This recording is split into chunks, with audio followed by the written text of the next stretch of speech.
안녕하세요. 최강입시의 김소장. 네, 안녕하세요. 한원장입니다. 네, 이번 주에 이제 소개해드릴 대학은 단국대. 네, 화면을 보시면 그렇죠. 아시겠지만 저희가 이제 간성역에 있지 않습니까? 학원이? 그렇죠. 이제 제가 이제 한번 확인해 봤어요. 간성역에서 도대체 네, 이 단대가 어디 있냐? 단대가 우리가 흔히 얘기하는 이 용인 수지구, 수지. 이 수지구에 있어요.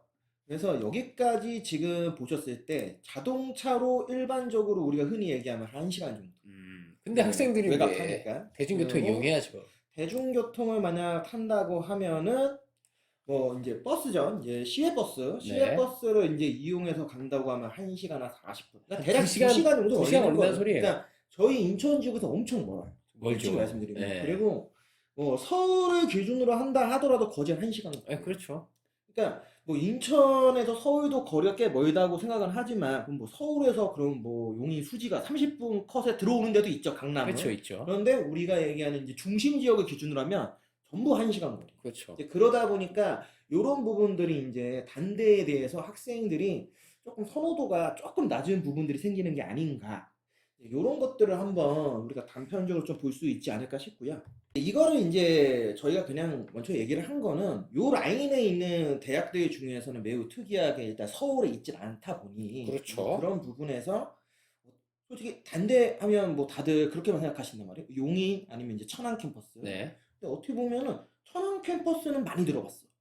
그죠. 그런데 용인 캠퍼스는 생각보다 그렇게 많이 들어봤다 생각하지 않아. 왜냐면 되게 단대를 서울 안에 있는 대학 이런 인식들이 있다 보니. 아직도 단대가 서울에 있다고 생각하시는 분들 많아요. 뭐 그럴 수도 있죠. 네, 그런데 이제 이게 제가 알기로 2000년 초반에 이제 그렇죠. 이전을 한 거기 때문에 2007년인가 8년 그쯤 아마 네, 이전했을 아마 거예요. 그쯤에 아마 제가 알기로도 이제 이전을 하다 보니까 지금 우리가 알고 있는 이제 학생들은 단대하면은 솔직히 수도권에 있는 대학 요런 그렇죠. 좀 네. 의미를 많이 띠고 있다. 뭐 요런 것들을 한번 단편적으로 한번 얘기를 했고 이제 본격적으로 단국대 전형에 대해서 좀 얘기를 해보면 이제 교과 전형, 이제 교과 전형은 지역 균형 전형이라고 이야기를 합니다. 지금 얘기하고 있는 이 단대 전형은 전부 단대 본캠, 그러니까 음, 천안캠하고 조금 틀리기 때문에 본캠을 기준으로 한다라는 점.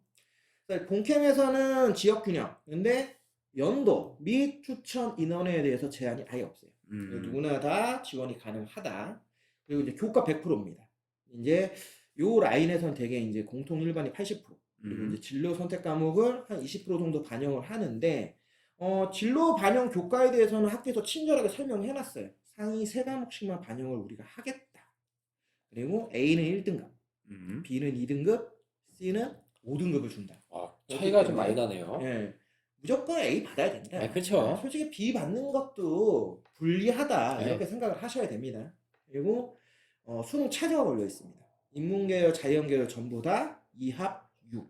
그러니까 굉장히 좀 높은 수능 최저를 걸고 있다라고 생각을 하시는 게 좋지 않을까.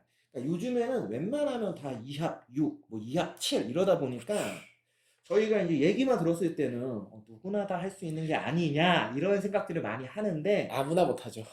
실제로 쉽지 네, 않습니다. 쉽지 않죠. 이게 충족률 기준에 했을 때 2합 6 정도 맞추는 것도 50%가 넘어가는 학과들이 그렇게 많지 않아요. 그렇죠. 그렇기 때문에 이게 만만치 않다. 이런 부분들을 좀 인지하시는 게 중요하다. 이제 종합전형에 대해서도 좀 얘기를 해보면 단국대학교 종합전형은 이제 DKU 인재 서류형 그리고 면접형 그렇게 해서 이제 두 가지 전형을 다 활용을 하고 있습니다. 서류형은 서류 100%, 면접형은 이제 1단계에서 3배수 모집을 하고요. 2단계에서 면접 30%를 이제 반영하는 전형으로 이루어져 있다. 다만 이 면접형이 바로 올해부터 생기는 신설 전형. 올해부터. 그러니까 작년까지만 해도 없었어요. 원래는 DKU 전형이 딱 서류 전형 하나밖에 없었어요. 100% 서류 근데 전형. 올해부터 이제 나는 거죠. 아, 그렇기 때문에 이게 또 다른 이제 변수가 될 수 있다. 그렇겠네요. 그리고 이제 수능 최저는 이제 의학 계열만 갖고 있는데 요거는 좀 재밌어서 가져왔어요. 그러니까 우리가 단대하면 이제 본캠이 용인에 있잖아요. 그쵸? 그런데 불구하고 단대가 자랑하는 이 음. 의대 캠퍼스는 전부 천안 캠퍼스에 있어요. 그러니까 의대는 다 의학 계열은 천안이에요? 전부 천안 캠퍼스에 있습니다. 아, 그러니까 요것도 조금은 아, 알고 계셔야 되는 분들이 있어. 왜냐면 단대 의대 하면 전부 이제 우리가 얘기하는 수도권, 그렇죠. 인서울에 있는 의대다 이렇게 음. 생각을 하는데 실제로는 천안캠에 있다라는 점. 약대까지. 네, 그래서 의학 계열하고 약학 계열이 전부 천안 캠퍼스에 있어서 천안 캠퍼스에는 얘네들만 수능 최저가 존재한다. 그럼 여기서 궁금한 게, 그럼 단대 같은 경우는 용인에 있는 그 본캠하고 천안에 있는 캠퍼스하고 약간 입시 전형이 다르잖아요. 그러니까 정확히 얘기하면 교과 전형이 틀린 거죠. 교과 전형이. 네, 교과 전형만 틀리고 종합 전형은 다 유사해요. 거의 음. 똑같습니다. 다만 의학 계열하고 약학 계열만 최저가 있는데 이 종합 전형에도 근데 얘네가 전부 천안캠이다. 아니 그러면 그 용인 캠퍼스 전형을 아무리 찾아봐도 약대하고 의대는 안 나오고 천안 캠퍼스의 그 전형을 찾아봐야 이게 나온다는 소리죠. 그렇죠. 아. 그러니까 그거는 이제 참고하시라. 이제 여기도 혹시 생각하시는 학생들이 있을 수 있으니까 아 의대하고 약대 같은 경우에는 이제 천안 캠퍼스에 이제 위치해 있다. 이렇게 아. 생각을 하시면 된다. 그리고 이제 말씀드렸듯이 이제 면접형이 신설이에요. 그러니까 원래는 DKU 서류 전형으로만 이루어져 있었어요. 그래서 343명을 원래 모집했습니다. 용인 본캠에서. 네. 그런데 이제 올해 어떻게 바뀌었느냐? 서류형하고 면접형으로 나눠지면서 인원이 분산됐어요. 그래서 서류형이 225명, 면접형이 108명. 얼추 계산해보면 한 330명 정도 대. 그러니까 그렇죠. 실제로는 종합전형 전체적인 인원은 한 10명 정도가 줄었어요. 거기에 서류형하고 면접형으로 나누다 보니까 기존에 이제 서류형으로 이제 우리가 입시 결과를 봤을 때의 그 입결 컷이 아무래도 많이 변동될 가능성이 있다. 작년 입결을 가지고 올해 지원하면 좀 리스크가 있겠네요. 그러니까 저도 그러니까 요거는 분명히 이렇게 보시면 되겠죠. 올해는 분명히 입결이 올라갈 겁니다. 그렇겠죠. 예, 입결이 우리가 생각한 것 이상으로 올라갈 가능성이 큽니다.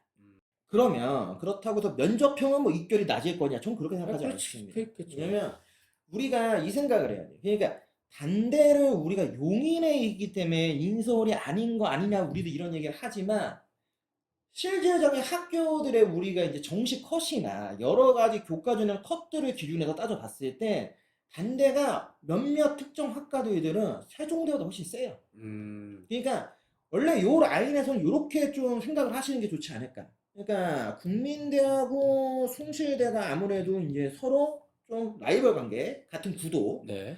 그리고 이제 세종대하고 이제 단대가 좀 라이벌 같은 구도를 가질 수 있다. 그러니까 몇몇 학과들을 매칭을 하다 보면 어떤 거는 국민대가 더 높고 어떤 건 숭실대가 높고 이런 부분들처럼 세종대하고 단대도 보면 어떤 거는 세종대가 좀 더 높고 어떤 거는 단대가 더 높고 이런 부분들이 이제 기준점들이 생기다 보니까 그런 부분을 생각을 했을 때 학생들이 가지고 있는 심리적인 부분에서 특히 서울에 있는 남부 지역 학생들 아니면 우리가 흔히 얘기하는 요 성남 지역 학생들 네. 아니면 저 강동구 지역 그러니까 용인까지 이른바 30분에서 40분이면 접근할 수 있는 지역에 있는 일반고 학생들한테는 단대가 매우 중요해요. 그렇겠죠. 어떻게 보면은 틈새 시장인 거죠. 그렇죠. 서울로 다들 진입하려고 할 때 같은 라인에 있는 난 차라리 단대를 가는 것도 나쁘지 않다라고 판단할 수 있는 거죠. 왜?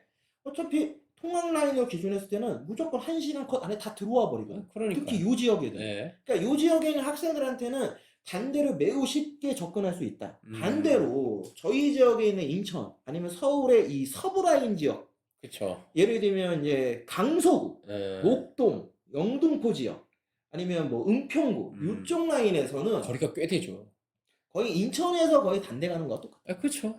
그러다 보니까 거의 1시간 반, 2시간. 2시간. 그러니까 기본적으로는 통학보다는 자취를 해야 된다거나 아니면은 기숙사를 들어가야 되는 이제 경우의 수를 생각해야 되잖아요. 그러다 보니까 실제로 제가 지금 말씀드린 후자 지역, 이 강서구 지역에 있는 학생들 컨설팅 할 때 이 단대를 권해주면 그러니까 쉽게 콜하는 학생들이 많지는 않아요. 그렇겠죠. 아무래도. 그러니까 아무래도 거리라는 게 학부모님들도 그렇고 상당히 좀 부담스러워하는 부분들이 있어요. 참 애매한 게 통학하기에는 좀 거리가 있고 그렇다고 자취나 기숙사 하기에는 또 거리가 또 그렇게 또 멀지도 않고. 그래서 쉽게 기숙사에 잘 안 걸리는 경우가 많아요. 그러니까. 실제로 이 부분들이 상당히 좀 부담스럽고 학부모님들 입장에서도 아무래도 좀 경제적인 부분들이 추가로 들어가는 비용들이 많아지잖아요. 그렇죠. 그러니까 그런 부분에서 좀 만만치 않습니다. 그리고 실제 학생들이 그렇게 선뜻 단대 가자 하면 뭐 한번 쓸게요라고 얘기를 잘 안 해요. 예. 하지만 그거는 제가 볼 때는 성적 이러한 부분들보다는 거리라고 하는 부분이 요즘에 매우 중요해요. 최근 어떻게 대입의 이제 트렌드 중에 하나가 기존하고 좀 많이 바뀐 게 제가 볼 때 두 가지가 있어요. 첫 번째는 뭐냐면 물론 대학의 이름이 매우 중요하지만 그 예전에 비해서는 네임밸류보다는 학과를 조금 더 이제 선호하는 학생들의 경향이 늘어나고 있어요. 실제로. 그리고 또 하나가 바로 뭐냐? 거리라고 하는 걸 매우 중요하게 따져요. 그러니까 자기가 실제로 2등급 이내컷 안에 들어간다라고 하면 일단은 무조건 거리가 매우 중요합니다. 서울 아니면 거리야. 3등급 때도 그 3등급에 갈 수 있는 수도권 라인 아니면 무조건 거리. 그리고 4등급, 5등급도 거의 비슷해요. 그러니까 4등급, 5등급 선택권한이 없어도 어떻게든 가까운 지역에 있는 국공립대, 거리적으로 통학이 가능한 국공립대 이런 식으로 거리라고 하는 게 매우 그러니까 중요해졌죠. 아예 저 지방에서 한 1, 2등급이다? 그럼 당연히 올라오는 거잖아요. 근데 이 수도권 근처에서 2시간? 아, 진짜 만만치 않을 것 같아요. 그러니까 그거를 선택하는 거는 정말 어쩔 수 없는 아니, 거예요. 그렇죠. 그러니까 어쩔 수 없이 가는 거지. 예. 본인이 그거를 원해서 가는 케이스는 뭐 100명에 100명 다 없기 때문에 한 번도 전 본 적이 없어가지고 그렇죠. 이제 그런 것들이 어떻게 보면 이제 단대를 이야기할 때 그래도 한 번쯤은 좀 말씀드려야 되는 부분. 그러니까 단대라고 하는 학교가 약간 그런 호불호가 갈린다. 여기서는 서열상 보면 이렇게 봐야 돼. 그러니까 이거 서열이라 따지긴 좀 어려운데 이게 서울이냐 서울이 아니냐가 되게 틀린 거야. 그러니까 서울이냐 용인이냐가 생각보다 어느 정도는 라인을 잡혀. 아, 말씀드렸잖아요. 그러다 보니까 요 강동 지역 친구들이 이 틈새시장 파는 애들이 많아. 성남 라인은 당연히 파는 거고, 그렇겠네. 그러니까 강동 지역에 있는 애들이나 아니면 강남 지역에 있는 애들 중에 아 내가 국숭세에 비인기 학과를 갈까? 근데 걔네들 입장에서는 비인기 학과 나와서 뭐해? 그러면 단대 그렇게 안 먼데? 지하철 타고 뭐 그렇지. 아빠가 차 사주면 금방 가는데 뭐 이런 애들 많단 말이야 그 그쵸? 동네에. 그쵸? 그런 애들 입장에서는 용인까지 그냥 엄마 아빠 좀 출퇴근하는 거야. 그러니까 부담이 없어 걔네들은. 그러네. 그러니까 걔네들이 어떻게 보면 이제 그런 선택 권한을 갖는데 나머지 지역에서는 솔직히 야 이거 단대? 내가 이렇게 얘기하는 거야. 단대가 또 혹시 또 그걸 노리고 글로 갔나? 말도 안 되는 얘기 하지 마시고요. 그럴 리가 없겠습니까? 아 처음에는 급이 비슷했는데 이제 점점 거리라고 하는 트렌드가 이게 중요해졌다. 행정구역에 따라서 이게 대학의 진짜 뭐 서열 아닌 서열이 이렇게 갈리네요. 다만 그 차이가 매우 큰 건 아닙니다. 정말 그렇죠? 미세한데 그래도 학생들이 선호하는 게 서울이다 보니까 서울에 있는 컷이 조금이라도 높은 겁니다. 그 정도로 인식을 하셔야지 뭐 가끔은 오해해서 단대 뭐 그럼 3등급, 4등급 써서 아니, 그건 아니죠.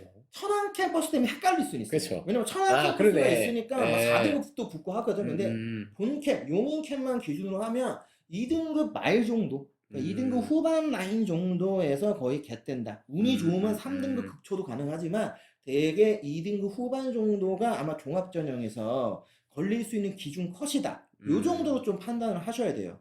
물론 이제 전체적인 평균이고 인기학과는 뭐 2등급 그 중반도 위겠죠. 가능합니다. 네. 그러니까 그 정도로만 좀 생각을 하시면 좋아요. 반대 정시에 대해서 좀 말씀을 드리면 가군, 나군, 다군에 이제 전부 다 좀 설정이 되어 있고요. 그리고 수능 100%입니다. 좀 단순하죠. 체육교육하고 음악예술대학만 이제 실기 반영을 하는데 뭐 저희가 설명할 건 없고 반대 정시대도 설명할 때 조금 중요한 건 이제 반영 영역에 대해서 좀 말씀을 드릴 건데 기본적으로 크게는 이제 세 개의 계열로 구별되어 있어요. 경영, 인문, 자연. 우선 경영하고 인문계열 같은 경우에는 이 수학하고 국어에 대한 반영 비율을 가지고 무엇이 더 높냐 이걸로 이제 경영이나 인문이냐 요 이제 영역별이 이제 좀 차이가 생긴다 이렇게 좀 봐주시면 좋고 이제 자연계열을 보시면 자연계열은 우선은 가장 큰 특징이 뭐냐면 다른 계열들이 이제 영어 반영 비율을 보시면 20%거든요. 근데 자연계열만 이제 15% 반영을 하고 있고 거꾸로 탐구, 과탐을 30%를 반영을 한다. 그러니까 굉장히 높게 이제 반영을 한다. 그러면 수학하고 과탐만 얘기를 하면 무려 65%예요. 그러네. 엄청나죠. 그러네요. 여기 영어에 대한 아무튼 반영 비율을 줄였기 때문에 최근에 저희가 이제 설명드리는 대학들을 보면 대다수 정시에서 특히 자연계열 아니면 공학계열들이 영어가 영어에 조금 대한 반영 비율을 좀 조정을 많이 하잖아요. 좀 낮춘다거나 여러 가지로. 근데 이게 요 라인의 좀 추세인 것 같아요. 그러니까 영어에 대한 변별력이 의미가 없다. 그리고 거기서 뭐 큰 차이를 좀 가리기가 어렵다. 오히려 그럴 거면 특히 자연계열은 수학, 그리고 과탐에서 확실하게 우수한 애들을 뽑겠다. 이런 메시지들을 끊임없이 지금 계속 얘기하고 있는 게 아닌가. 근데 여기에 이제 자연계열 산하에서 건축학은 조금 틀려요. 왜냐면 아무래도 건축학이 최근에는 100% 자연계열이라 좀 보기가 어려워요. 그렇죠. 근데 인문계열에서도 모집하는 경우도 많고 하다 보니까 얘네도 보시면 아시겠지만 수학이 25%인데 미적, 기하, 확통 어떤 걸 선택해도 상관없이. 가능해요. 그럼 문과 학생들도 오라는 그쵸? 된다는 소리네요. 그리고 탐구라고 20%. 근데 과탐 음. 아니잖아요. 그러니까 사탐을 봐도 된다. 그러니까 음. 인문계열도 건축학 충분히 지원할 수 있다. 이런 음. 식으로 이제 조금 건축학은 허용폭을 넓혔다. 이렇게 우리가 좀 볼 수 있겠죠. 그래서 단대에서 그러니까 단국대를 지원할 때는 아무래도 이제 수능 시험을 보고 나서 아마 실질적으로 원서를 쓰게 될 텐데 자신의 이제 수능 점수, 이제 영역별 점수를 보고 더 유리한 쪽으로 해서 계산해서 지원하면 원활하지 않겠느냐. 그렇게 뭐 딱히 크게 뭐 설명할 만한 내용들이 많은 학교들은 아니니까. 네. 이렇게 해서 오늘은 이제 단대에 대해서 좀 얘기를 해봤습니다. 그래서 단국대라는 대학이 생각보다 그 위치적으로 매우 높이 있지만 학생들이 생각하는 어떤 그 지원할 때 선호도라고 하는 부분에서는 그것보다는 상대적으로 조금 낮아. 그러니까 굉장히 그런 부분에서 애매한. 그렇다고 해서 매우 낮냐? 그것도 아니야. 어떻게 그렇죠. 보면 서울을 딱 절반으로 나눠서 이 동쪽 지역 학생들한테는 전략적으로 매우 중요한 대학교. 근데 서쪽 지역 학생들한테는 상당히 먼 대학교. 그러니까. 약간 그런 느낌? 이렇게 보면 되겠네. 동쪽에 있는 학생들이 볼 때는 인서울이라 보는 거고, 서쪽에 있는 서쪽 학생은 지역에 있는 경기도고. 학생들한테 볼 때는 이게 수도권 대학인 거죠. 음. 약간 그런 느낌. 그러니까 그 위치라고 하는 게 참 중요하다. 이런 거를 다시 한번 좀 느낄 수 있는 좀 그런 좀 재미로 볼 수 있는 대학. 조금 그렇게 한번 해석도 해볼 수 있다. 요렇게 해서 오늘 내용 좀 마무리를 하고요. 이제 다음 주에는 이제 저희가 흔히 얘기하는 서울의 이제 중하위권 대학이라 불리는 라인들. 그러니까 중위권 라인이에요. 제가 볼 때 뭐 중하위권이라 부르면 안 돼요. 그냥 중위권 중위권? 라인인데 네. 그냥 국승세단보다는 한 단계 밑에 있는 대학들. 바로 광운대 편을 네. 준비를 좀 잘해서 가져오도록 하겠습니다.